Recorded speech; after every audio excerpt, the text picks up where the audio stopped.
Hello बच्चों, आप सभी को नमस्कार। स्टूडेंट, आज की क्लास में हम लेकर आए हैं लाभ की गारंटी वाला क्वेश्चन। बच्चों, 12th अकाउंटेंसी में जो पार्टनरशिप बेसिक कॉन्सेप्ट है, साझेदारी साझेदारी के जो मूल तत्व हैं, उसमें एक टाइप है क्वेश्चन का लाभ की गारंटी।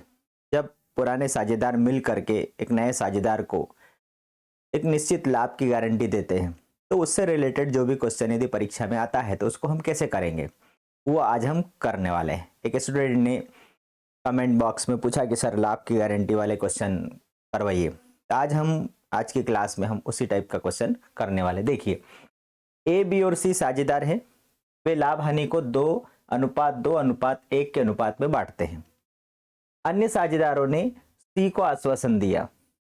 अब यहाँ पर अन्य साझेदार मतलब ए और बी, इन्होंने सी को यह आश्वासन दिया कि उसे कम से कम 14,400 रुपये लाभ अवश्य मिलेगा। मतलब जब हम लाभ हानि वितरण खाता बनाते हैं तो लाभ हानि वितरण खाता में जब अंत में जो लाभ आता है, पूंजी पर ब्याज, वेतन, कमीशन देने के बाद जो लाभ आता है, वो लाभ उसको 14,400 रुपये अवश्य मिलेगा। ये किसने गारंटी दी? ए और बी ने गारंटी दी। किसको? सी को। चालू वर्ष का शुद्ध लाभ 68,400 रुपये है। हमें क्या बनाना है? लाभ हानि नियोजन खाता बनाना है। अब मैं यदि इस प्रश्न को यहीं पर कर दूं, ठीक है, तो कोई बुराई नहीं होगी। तो हम इस क्वेश्चन को यहीं पर हल कर लेते हैं। ठीक है, तो हम यहां पर बनाएंगे लाभ हानि नियोजन खाता। चलिए, तो लाभ हानि नियोजन खाता बनाएंगे हम।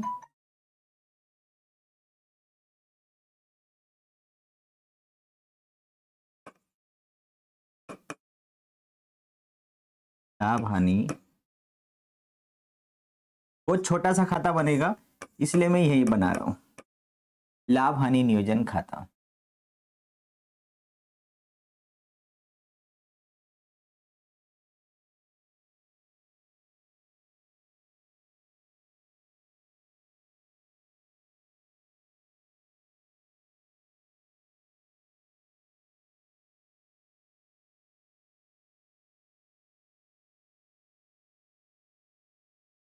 ठीक,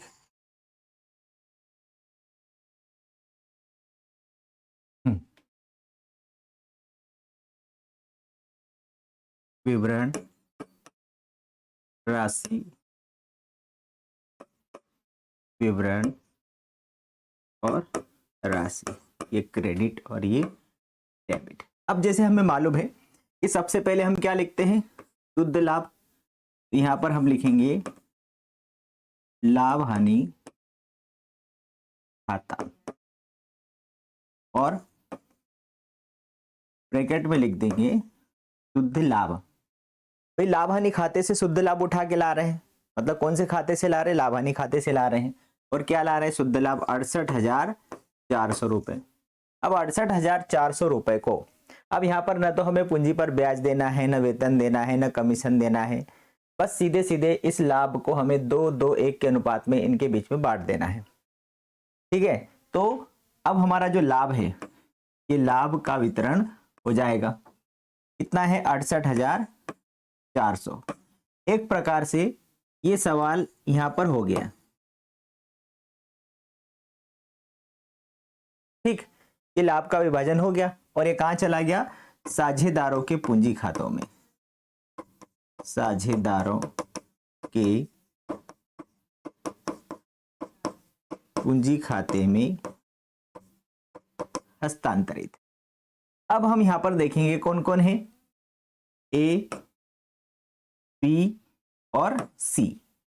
भाई 68,400, यदि हम यही देखते हैं कि 68,400 गुणित 2, 2 और 1, तो 2/5 कितना आएगा? इसको 5 एकम 5, 5 तिया 15,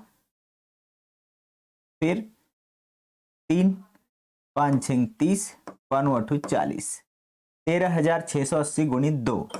अब इसका मल्टीप्लाई करेंगे हम, तो 2 8 16, 2 छंग 12 और 1 13, 2 तिया 6 और 1 7, 2 एकम 2, 27,360। ठीक है, ये कट गया। इसी प्रकार से 68,400 गुणित 2/5, 2/5 2/5 सेम आया 27,360। ठीक है, अब 68,400 गुणित 1/5, ये 13,680 बार कटा था तो 13,680। अब यहां तक तो आपको समझ में आ गया होगा कि हमने इधर लाभ लिखा और उस लाभ को उनके लाभ विभाजन अनुपात में बांट दिया। लेकिन प्रश्न के अनुसार ये बोला गया है कि ए और बी ने, अन्य साझेदारों ने, मतलब ए और बी ने सी को आश्वासन दिया कि भाई तेरे को कम से कम 14,400 रुपए का लाभ अवश्य मिलेगा। मतलब यहां पर सी को कितना मिलना चाहिए? 14,400 रुपए मिलना चाहिए, जबकि 14,400 में से उसको कितना मिल रहा है? 13,680 रुपए मिल रहे हैं। कितना कम मिल रहा है? 10 में से 8 गया 2, 13 में से 6 गया तो 7, 720 रुपया उसको कम मिल रहा है। यदि हम इसमें 720 रुपया ऐड कर देंगे तो उसका हो जाएगा 14,400 रुपये हो जाएगा। ठीक है, 14,400 रुपये उसका हो जाएगा। अब ये 720 रुपये लेकिन उसके खाते में यदि हम लाभ में ऐड करने वाले हैं तो ये कौन देगा? वो देगा ए और बी। अब ए और बी उसे किस अनुपात में देंगे? तो उनका जो प्रॉफिट शेयरिंग रेशो है क्या है? 2:2, मतलब बराबर बराबर। तो 720 रुपए को 2 बराबर बराबर भागों में वो देने वाले। कितना कितना इनके खातों में से माइनस कर लेंगे हम? 27,360 में से 360 रुपए माइनस हो जाएगा, मतलब 720 का आधा 360, तो इसका बचेगा 27,000। इसके खाते में से भी 360 माइनस होगा तो इसका भी बचेगा 27,000। ठीक, मतलब यहां पर हमारा जो आंसर आ रहा है कि इसका आ रहा है 27,000, इसका भी आ रहा है 27,000 और इसका आ गया 14,400 रुपए। बस भाई, जिसको कम मिल रहा है, भाई जिस गारंटी दी गई 14,400 की, कितना कम मिल रहा है वो राशि निकाली। किसने गारंटी दी है? तो ए और बी दोनों ने दी है। तो उनके लाभ विभाजन अनुपात जो 2:2 है, मतलब बराबर बराबर है, उस अनुपात में वो बांट लेंगे। मतलब उनके खाते में से हम क्या कर देंगे? उसको, उनको जो लाभ मिल रहा है उस लाभ में से हम क्या करेंगे? माइनस करेंगे। ठीक है, चलिए एक और क्वेश्चन देखते हैं इसी टाइप का। ये दिया है ए, बी और सी एक फर्म में 5-3-2 के अनुपात में लाभ विभाजित करते हुए साझेदार हैं। ए ने सी को व्यक्तिगत रूप से गारंटी दी। यहां पर जो ए है, ए ने सी को व्यक्तिगत रूप से गारंटी दे दी कि भाई तुझे, मतलब जो सी को जो लाभ है, पूंजी पर 10% ब्याज लगाने के बाद 22,500 रुपए से कम नहीं होगा। मतलब वर्ष का जो भी लाभ होगा उस लाभ में से पूंजी पर ब्याज पहले साझेदारों को दे दिया जाएगा और उसके बाद जो लाभ बचेगा उस लाभ में जो भी हिस्सा मिलेगा तो वो उसको 22,500 रुपए से कम नहीं मिलेगा। और यदि कम मिला तो वो कौन देगा? ए देगा। क्यों? किसने गारंटी दी? ए ने सी को गारंटी दी। पहला पॉइंट आपको ये देखना है कि किसने किसको गारंटी दी। ए ने सी को दी, मतलब यहां पर पूरा जो, यदि सी को जो भी कम मिलेगा तो वो कौन देगा? ए देगा। मतलब ए के लाभ में से माइनस करेंगे। और कितने की गारंटी दी है? 22,500 की। साझेदारों की पूंजी 21, 75 और 60,000 थी। वर्ष 2018 में लाभ पूंजी पर ब्याज काटने के पूर्व 1,19,250 रुपए का था। लाभ हानि नियोजन खाता बनाइए। हम यहाँ पर लाभ हानि नियोजन खाता बनाएंगे। ठीक है, 2018 वर्ष के लिए। अब आपको यहाँ पर थोड़ा सा व्यवस्थित रूप से मैं बताऊंगा।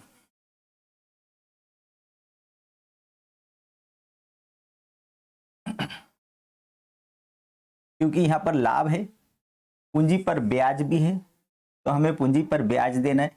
तो लाभ में से पहले हमें पूंजी पर ब्याज देना है। पूंजी पर ब्याज काटने के बाद जो लाभ बचेगा वो उनके प्रॉफिट शेयरिंग रेशो में हम बांटेंगे।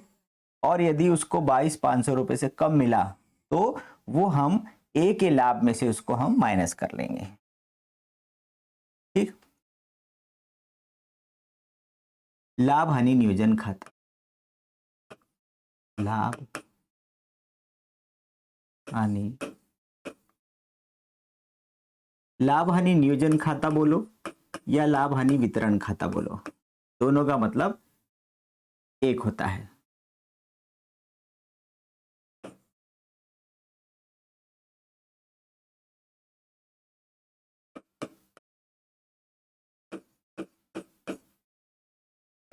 सबसे पहले क्रेडिट में आपको क्या लिखना है, लाभ हानि खाता लिखना है, क्योंकि ये जो शुद्ध लाभ है वो आप कहां से ला रहे हो, आप लाभ हानि खाते से ला रहे हो। ठीक है, अब हमारा जो शुद्ध लाभ है वो कितना है वर्ष के दौरान, 1,19,250, 1,19,250। अब प्रश्न के अनुसार क्या बोला गया है कि शुद्ध लाभ में से पहले तो पूंजी पर ब्याज देना है। ठीक है, तो उनकी जो पूंजी है उस पूंजी पर कितने प्रतिशत ब्याज देना है हमें, 10%, 1, 20, 75 और 60। ठीक, तो सबसे पहले तो हम यहां पर निकालेंगे पूंजी पर ब्याज,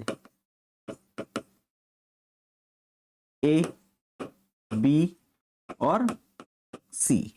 अब इनकी पूंजी पर ब्याज की गणना हम कर लेते हैं, पूंजी पर ब्याज की गणना। ठीक, 1,20,000 का 10%, जब 10% वाली बात हो तो एक जीरो कम कर दो, मतलब 12,000। पी की पूंजी कितनी हो जाएगी, 75,000 का 10%, मतलब 7,500। और सी की पूंजी पर ब्याज कितना हो जाएगा, 60,000 का 10%, मतलब 6,000। 12,000, 7,500 और 6,000, 12, 7, 19, 6, 25,500 रुपए। ठीक, प्रश्न के अनुसार क्या बोला गया है कि लाभ में से उन्हें पूंजी पर ब्याज देना है, बस, इसके अलावा कुछ नहीं देना है हमें। अब हम यहां पर हल करेंगे इसको, मतलब शेष निकालेंगे, जो लाभ बचेगा वो उनके लाभ विभाजन अनुपात में बांट देंगे। भाई 1,19,250, उसमें से 25,500 माइनस कर दो, 1,19,250, उसमें से 25,500 रुपये पूंजी पर ब्याज माइनस कर दिया, 7, 8 में से 5 गया 3, 11 में से 2 गया 9, 93,750 रुपये। ये क्या आया, ये आया लाभ। अब इस लाभ को हम उनके लाभ विभाजन अनुपात में बांट देंगे, तो ए, बी और सी। अब इस लाभ का विभाजन यदि हम करते हैं तो लाभ का विभाजन किस अनुपात में होगा, उनके प्रॉफिट शेयरिंग रेशो में। प्रश्न के अनुसार उनका लाभ विभाजन अनुपात क्या है, 5:3:2। ठीक है, उनका लाभ विभाजन अनुपात है 5:3:2। कितना है, 93,750 गुणित ए का हिस्सा है 5/10। ठीक, ये 0 से 0 कट गया, कितना हो जाएगा, 5 25, 2 बचा, 5 7 35 और 2 37, 3 बचा, 5 3 15 और 3 18, 1 बचा, 5 45 और 1 46। ए का हिस्सा आ गया, बी का हिस्सा 93,750 गुणित 3/10, 0 से 0 कट गया, 3 5 15, 3 7 21 और 1 22, 3 3 9 और 2 11, 3 27 और 1 28। क्या आ गया, सी का 93,750 गुणित 2/10, 2 का गुणा करेंगे, 2 पंजे 10, 2 7 14 और 1 15, 2 3 6 और 1 7 और 2 9 18। एक हिस्से में आ रहा है लाभ, आप देख रहे होंगे कि ए के हिस्से में आ रहा है 46,875, बी के हिस्से में आ रहा है 28,125 और सी के हिस्से में आ रहा है 18,750। ये क्या है? लाभ है। ठीक, अब हम इसे ही यहां लिख देंगे 46,875, 46,875, 28,125 और 18,750। अब भैया प्रश्न के अनुसार क्या बोला है? प्रश्न में यह बोला है कि जो सी है इसे इस लाभ में से पूंजी पर ब्याज देने के बाद जो लाभ बचेगा उस लाभ में हिस्सा जो भी मिलेगा तो 22,500 से कम नहीं मिलेगा। अब यहां उसको कितना मिल रहा है? 18,750। मतलब यदि हम यहां पर 22,500 माइनस 18,750 करते हैं तो 11 में से 8 गया 3,750 रुपए उसको कम मिल रहा है। अभी जो 3,750 रुपए उसके खाते में जोड़ेंगे हम, तब जाकर उसका होगा 22,500। अब ये 3,750 उसको लाभ में जोड़ा जाएगा क्योंकि उसको गारंटी दी है कि 22,500 से कम नहीं मिलेगा, तो वो तो मांग रहा है कि मुझे 3,750 रुपए और चाहिए। अब ये उसे कौन देगा? प्रश्न के अनुसार उसे किसने गारंटी दी है? ए ने। तो वो किससे मांगेगा? भैया तूने ए ने गारंटी दी है तो मैं तो ए से लूंगा। मतलब ए के लाभ में से 3,750 रुपए हम माइनस कर देंगे। मतलब यहां पर ए के खाते में से, मतलब ए के लाभ में से 3,750 रुपए माइनस कर दो तो ए का कितना बचेगा? देख लेते, 46,875, 3,750,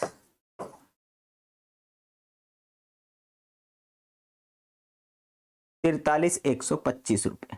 मतलब यहां पर 43,125 रुपए ये किसका आ गया?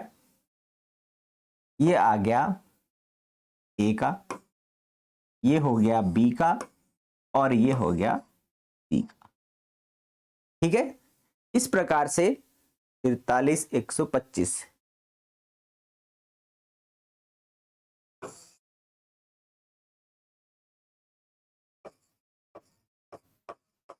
ये क्यों? क्योंकि इसको 3,750 रुपए सी के खाते में से निकाल के हम देंगे तो ये हो जाएगा 22,500।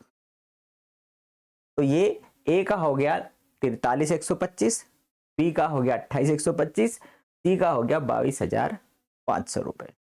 मतलब गारंटी का मतलब ये होता है कि भाई जिस व्यक्ति को गारंटी दी कि तेरे को कम से कम 22,500 रुपए मिलेगा। अभी किसने दी गारंटी? ए ने दी, तो भैया ए देगा, तो ए को जो लाभ मिला है वो अपने हिस्से में से उतना पैसा उसको दे देगा। तो सी के खाते में 3,750 जुड़ गया और ए के खाते में से माइनस हो गया। इसके पहले वाले प्रश्न में क्या था कि अन्य साझेदारों ने, मतलब ए बी सी में से ए और बी ने उसको गारंटी दी थी सी को, तो सी को जो 720 कम मिला था वो ए और बी ने बराबर बराबर बांटा। मतलब उनके लाभ में से वो 360 कम हो गया था उनके लाभ विभाजन अनुपात में। ठीक है, ये हो गया एक प्रश्न हमारा। अब हम अगला प्रश्न देखते हैं इसी में। ठीक है, ये लाभ की गारंटी वाला। ठीक, तो ये दो प्रश्न लाभ की गारंटी वाले सवाल थे जो कि मैंने आप लोगों को बताया। ये दो प्रश्न की भी यदि आप तैयारी करते हो तो आपको अच्छी तरह से समझ में आ जाएगा। ठीक है, और भी यदि किसी बच्चे की कोई समस्या हो कि सर आप इससे रिलेटेड क्वेश्चन बताइए तो हम वो वीडियो बना करके लाएंगे और आपको आपकी जो प्रॉब्लम है उस प्रॉब्लम को दूर करने की कोशिश करेंगे। अगले वीडियो में फिर मिलते हैं। अभी हमारी जो सीरीज जो चल रही है, दो लास्ट ईयर के क्वेश्चन पेपर हल कर रहे हैं। अभी मैंने 2 वीडियो डाले थे, 2010 का पेपर हल करवाया था, है ना। अभी 2011 वाला जो पेपर है वो और मैं वीडियो डालने वाला हूँ। आप इन सीरीज को देखिए, इससे आपको पता चलेगा कि परीक्षा में किस प्रकार के पेपर जो क्वेश्चन हैं पूछे जाते हैं। ठीक है, तो अगले वीडियो में फिर मिलते हैं, तब तक के लिए